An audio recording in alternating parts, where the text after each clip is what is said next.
नमस्कार, मैं हूं अंजू पंकज। खबरों की खबर में आपका स्वागत है। तबलीगी जमात से सिर्फ हिंदुस्तान ही नहीं, पाकिस्तान भी परेशान है। यहाँ तो पकड़े जा रहे हैं, इसका सबसे बड़ा मौलाना भागा फिर रहा है, लेकिन पाकिस्तान में तो पुलिस वालों को ही चाकू मार के मस्जिदों से वापस लौटा दिया जा रहा है। हकीकत यह है कि तबलीगी जमात पूरी दुनिया के लिए परेशानी का सबब बन चुकी है। पहले ये मलेशिया, इंडोनेशिया और थाईलैंड में कोरोना का जहर इन्होंने फैलाया और अब हिंदुस्तान में इनकी बेवकूफ़ी की वजह से कोरोना का वायरस लगातार फैल रहा है। ये इतने ही जाहिल हैं कि ये मुसलमानों को ये समझा रहे थे कि कोरोना कुछ नहीं है, अमेरिका और यहूदियों की साजिश है। ये ईमान वालों को मस्जिदों से दूर रखना चाहते हैं, लेकिन इन जाहिलों को ये तक पता नहीं है कि मक्का, मदीना, करबला सब कुछ बंद है। सारी बड़ी बड़ी मस्जिदों में ताला लगा हुआ है और ये मस्जिद में जाने के लिए मरे जा रहे हैं। दुनिया के ज्यादातर देशों में इस तबलीगी जमात ने ही कोरोना वायरस को फैलाया और इसे एक बड़ी महामारी बना डाला। भारत में भी प्रधानमंत्री मोदी के कोरोना के खिलाफ सख्त लॉकडाउन को तबलीगी जमात ने ऐसा पलीता लगाया है कि जगह जगह पहुंचकर इस जमात के जाहिल लोगों ने दूसरों की जिंदगी को दांव पर लगा दिया है। इस जमात से जुड़े लोगों ने सरकारी आदेश को ना मानकर कोरोना का जहर देश के कोने कोने तक पहुंचा दिया है। अगर कोई जाने अनजाने में इस तरह की गलती करे तो उसे फिर भी माफ किया जा सकता है, लेकिन अगर कोई जानबूझकर अल्लाह के नाम पर इस तरह का गुनाह करे, दूसरों की जिंदगी के साथ खिलवाड़ करे, तो उसे आतंकवादी ही कहा जाएगा। लेकिन तबलीगी जमात दुनिया के मुस्लिम देशों में काफी दबदबा रखती है और सरकारी नियम कायदों की धज्जियां उड़ाना तो इसकी फितरत में शुमार है।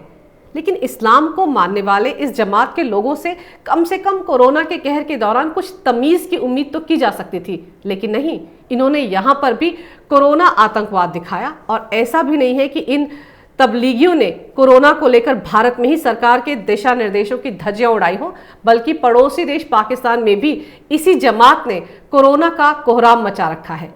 कमाल है। चले, हिंदुस्तान में तो इनके ऐसे गैर जिम्मेदाराना रवैये को समझा जा सकता है, क्योंकि इस बिरादरी के लोग यहाँ हर सरकारी आदेश को मान लेंगे, ऐसा हरगिज नहीं है। इन्हें हर बात का विरोध करना ही है, ये इनकी फितरत में शुमार है। लेकिन सवाल यह है कि पाकिस्तान तो एक इस्लामिक देश है, वहाँ इस्लाम धर्म का ही बोलबाला है, उसी धर्म को माना जाता है। वहाँ तो कोई इस्लाम का विरोध करने की हिमाकत तक नहीं करता। फिर तबलीगी जमात वहाँ पर कोरोना फैलाती क्यों फिर रही है? वहाँ इन लोगों ने इमरान सरकार के फरमानों को क्यों नहीं माना? वहाँ के लोगों की फिक्र इस जमात ने क्यों नहीं की? और दिलचस्प तो ये है कि इस्लामिक देश में ये लोग किसे इस्लाम की दीक्षा देते फिर रहे हैं? वहाँ किसको सिखाते हैं कि मोहम्मद के कहे को माने, वैसा करें जैसा मोहम्मद क्या करते थे? 5 बार नमाज पढ़ें, वुजू करें, ज़मीन पर सोएं, दाढ़ी रखें, ऊंचा ऊंचा पजामा पहने, वगैरह वगैरह। पाकिस्तान में तो हर कोई मोहम्मद की कही बातों का अमल करता ही होगा। फिर वहां पर तबलीगियों को दरअसल समस्या क्या है? वहां इनकी नाराजगी आखिर किससे है? वहां पर ये लोग सरकार का फरमान क्यों नजरअंदाज कर रहे हैं? और फिर यहाँ सवाल ये भी उठता है कि अगर वाकई कोरोना इस्लाम मानने वालों को नहीं पकड़ता है तो इमरान सरकार क्यों इतना परेशान हो रही है? इमरान की पत्नी तो वैसे भी सुना है कि अल्लाह के बेहद करीब है, वो तो अल्लाह के नाम पर ना जाने क्या क्या बेचती रहती हैं। तो फिर वो मुश्किल में फंसे अपने शौहर इमरान का कल्याण क्यों नहीं कर रही? उनका डर दूर क्यों नहीं कर रही? वो तो इमरान का डर चुटकी में दूर करने का वादा रखती है। इमरान खान अपनी बेगम से कोरोना पर कोई जादू टोना करने को क्यों नहीं कहते? खैर, ये एक अलग मसला है, इस पर हम किसी और दिन बात करेंगे। लेकिन फिलहाल तबलीगी तबाही पर ही बात करते हैं। पाकिस्तान में इसी तबलीगी जमात ने कोरोना का कहर बरपा दिया है। यहाँ के रावलपिंडी में 11 मार्च से 15 मार्च के बीच तबलीगी जमात का एक कार्यक्रम हुआ था, जिसमें विदेशी लोगों को मिलाकर करीब 1200 लोग पहुंचे थे। 5 दिन तक चले जमात के इस कार्यक्रम में करीब 500 लोग विदेशी थे। जब इस बारे में पाकिस्तानी सरकार को पता चला तो उन लोगों की जांच कर उन्हें क्वारंटाइन में भेजा गया। वहां भी इनके नखरे हिंदुस्तानी तबलीगियों जैसे ही थे। ये लोग क्वारंटाइन में जाने को तैयार ही नहीं थे। उन्होंने कुरान और हदीस का हवाला देकर कहा कि वो कोरोना से नहीं डरते, इसीलिए वो ना तो सरकार की बात मानेंगे और ना ही पुलिस की। इतना ही नहीं, जमात में पहुंचे लोगों को जब क्वारंटाइन किया जाने लगा तो उनमें से कुछ सदस्यों ने वहां से भागने की कोशिश की और पुलिस कर्मियों पर चाकू से हमला कर कुछ को जख्मी कर दिया। पुलिस पर हमला कर भागने वाले इन तबलीगियों में करीब 50 लोग थाईलैंड से थे। वहीं पाकिस्तान की सरकार ने सख्त कदम उठाते हुए उस नूर मस्जिद को सील कर दिया है जहां पर यह मरकज चल रहा था।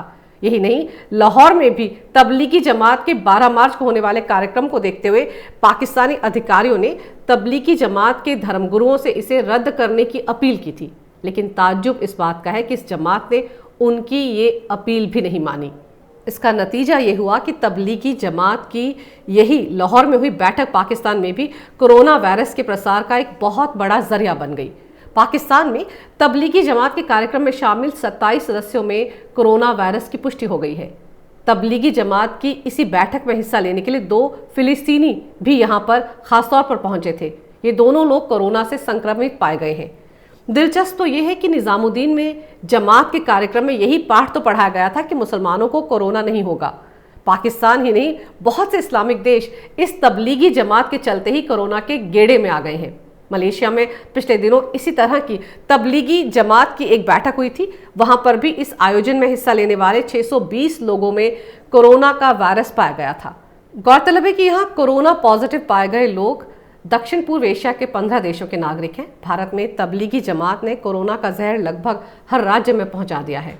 दिल्ली के निजामुद्दीन में हुए मरकज में करीब 2000 से ज्यादा लोगों ने हिस्सा लिया था। मरकज के खत्म होने पर 13 मार्च को बहुत से लोग अपने अपने राज्य लौट गए थे, लेकिन साथ में वो कोरोना का वायरस भी ले गए। अभी तक तमिलनाडु, केरल, कर्नाटक, उत्तर प्रदेश, तेलंगाना और जम्मू कश्मीर और उत्तराखंड तक इन तबलीगियों ने इस महामारी को फैला दिया है। मंगलवार सुबह तक जहां दिल्ली में कोरोना के पीड़ितों की तादाद काफी कम थी, वहीं शाम होते होते इन तबलीगियों की मेहरबानी से ये आंकड़ा एकदम बढ़ गया। वैसे तबलीगी जमात को मानने वालों की पाकिस्तान में कोई कमी नहीं है। ये जमात पाकिस्तान की सरकार के कामकाज में दखल देने के साथ साथ क्रिकेट में भी दखल रखती है। आज भी पाकिस्तान में तबलीगी जमात सबसे बड़ा इस्लामिक संगठन है। इनकी ऐसी धाक है कि ये कुछ भी कर गुजरेंगे, लेकिन इन्हें ना तो सरकार कुछ कर सकती है और ना ही कोर्ट कचहरी। 2007 में एक मामला काफी उछला था, जब वर्ल्ड कप के दौरान पाकिस्तान के क्रिकेट कोच बॉब वुलमर की मौत रहस्यमयी हालात में हो गई थी। हालांकि उनकी मौत को हत्या तो माना गया था, लेकिन ये पहेली आज भी अनसुलझी है। वर्ल्ड कप की शुरुआत में ही जाने माने पाकिस्तानी जर्नलिस्ट आमिर मीर ने एक आर्टिकल लिखा था, जिसमें उन्होंने बताया था कि किस तरह से पाकिस्तान क्रिकेट टीम में तबलीगी जमात का असर बढ़ गया है। कप्तान इंजमामुल हक समेत कई क्रिकेटर तबलीगी प्रभाव में थे। उन्होंने ये भी लिखा था कि इसका नकारात्मक असर टीम के प्रदर्शन पर भी पड़ रहा था। दरअसल कप्तान और तबलीगी जमात को मानने वाले खिलाड़ियों को लगता था कि वो नमाज के बलबूते पर ही मैच जीत सकते हैं। तब टीम के साथ पाकिस्तान से खासतौर पर तबलीगी जमात के मौलाना भी भेजे जाते थे, जो टीम के साथ ही रहते थे। जब ये मौलाना टीम के साथ होते थे तो टीम कोच बॉब वुलमर के निर्देशों की कतई परवाह नहीं करती थी। टीम की लॉयल्टी कोच से ज्यादा तबलीगी मौलानाओं के प्रति थी। इसकी वजह से कई बार कप्तान इंजमामुल हक और कोच वुलमर में तकरार भी हो चुकी थी। हालांकि जब आमिर ने यह आर्टिकल लिखा था, तब किसी ने उनकी इस बात पर खास तवज्जो नहीं दी थी और फिर कोच बॉब वुलमर की संदिग्ध हालात में हुई मौत को हत्या ही माना गया था और तबलीगी जमात के असर वाले पाक टीम के कई क्रिकेटर शक के दायरे में आ गए थे। तो आप सोच सकते हैं कि तबलीगी जमात के इरादे कितने खतरनाक हैं। और अब तो भारत, पाकिस्तान और मलेशिया समेत एशिया के कई देश इसी तबलीगी जमात के चलते कोरोना की चपेट में आ चुके हैं। कोरोना को फैलाने में सबसे बड़ा हाथ इसी जमात के लोगों का है, इसलिए इन पर सख्त कार्रवाई होनी चाहिए। एक बार दुनिया कोरोना के इस जंजाल से बाहर आ जाए, तब इस तरह की तंजीमों को सबक सिखाना जरूरी हो जाएगा, क्योंकि ये मुसीबत के दौरान भी अपनी जहालत को नहीं छोड़ते हैं और दूसरों की परेशानी को और बढ़ा देते हैं। ये लोग तो दोषी हैं ही, साथ ही जो लोग इस वक्त इनके साथ खड़े नजर आ रहे हैं, वो इनसे भी ज्यादा बड़े गुनहगार हैं। अगर आपको मेरा ये वीडियो अच्छा लगे तो कृपया इसे लाइक करें, शेयर करें और हमारे चैनल को सब्सक्राइब करना ना भूलें। देखते रहिए कैपिटल टीवी। अगर आपको हमारा वीडियो पसंद आया हो तो इसे लाइक करें, हमारे चैनल को सब्सक्राइब करें और हाँ, बेल आइकन दबाना ना भूलें, ताकि आप तक हमारे वीडियो की नोटिफिकेशन पहुंचती रहे। आप अपना सुझाव हमें कमेंट बॉक्स में दे सकते हैं। हमारे साथ जुड़ने के लिए शुक्रिया।